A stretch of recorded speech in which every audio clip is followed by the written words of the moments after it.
I'm Kevin, and I'm joined by my co-host with Harrison Bader like hair. Yeah, it's a weird ordeal. Katie is just proving to be childish. Which is why I don't feel I would give $5 million to Jack Campbell. I don't know. Baseball is one of those sports where anyone who makes the playoffs really can be a contender. I think the Padres definitely do it. I don't think Donovan Mitchell gets traded. Kyrie Irving does have the track record of not being a great locker room fit, or even good locker room fit. Bader got some luscious locks. I gotta say it. This is Zach Bigley, the broadcaster for the Frisco Rough Riders, and you're listening to Outsiders Opinions with Kevin and Austin. You guys better subscribe. What's up, y'all? Welcome to our MLB Opinions of the Week.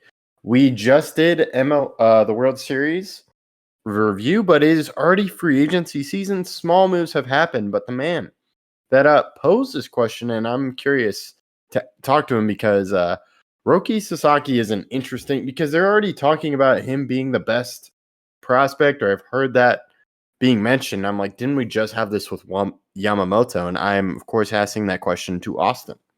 Yeah, I think Roki was always seen as the better one than Yamamoto.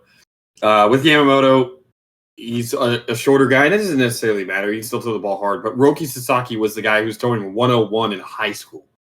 So in Japanese high school baseball, he was throwing 101 miles an hour.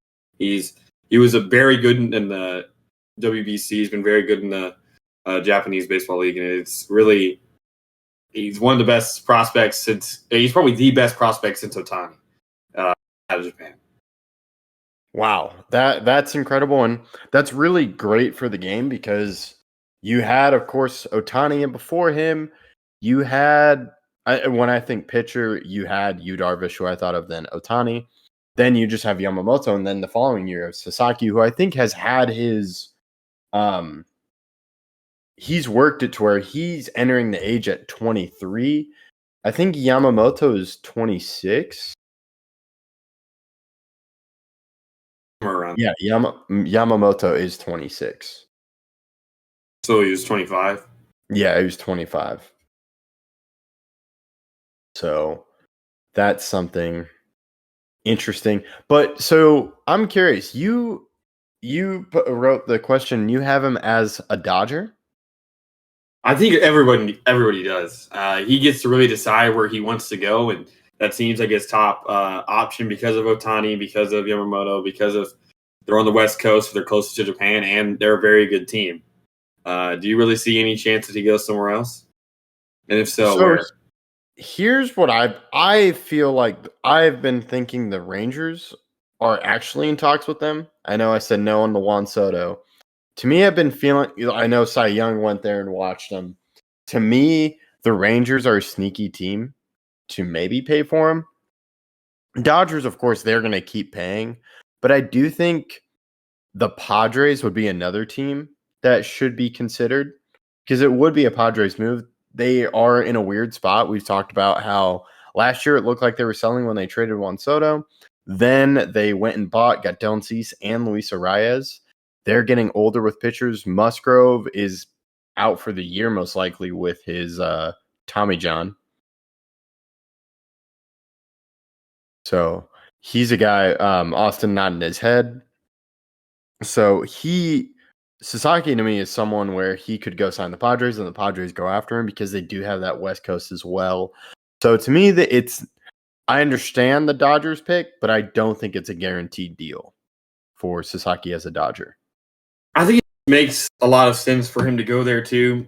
Not just because of his friends, but also because they've been so good at developing players, and also they need starting pitching. They've dealt with a plethora of injuries, and whether it's Glasnow or Kershaw or anyone else, and if they added Sasaki, their top three would be Ohtani, Sasaki, Yamamoto, and then either Glasnow or Kershaw, and then one or the other for the next one. So it's, the rich get richer is the only way I'll say it. I do think that he decides quicker than Soto. I think Soto's going to take a very long time to make a decision, and it's in every right for him to go for the best deal, but I am interested to see who decides to offer Sasaki, because I don't necessarily think, I mean, unless they're offering him so much more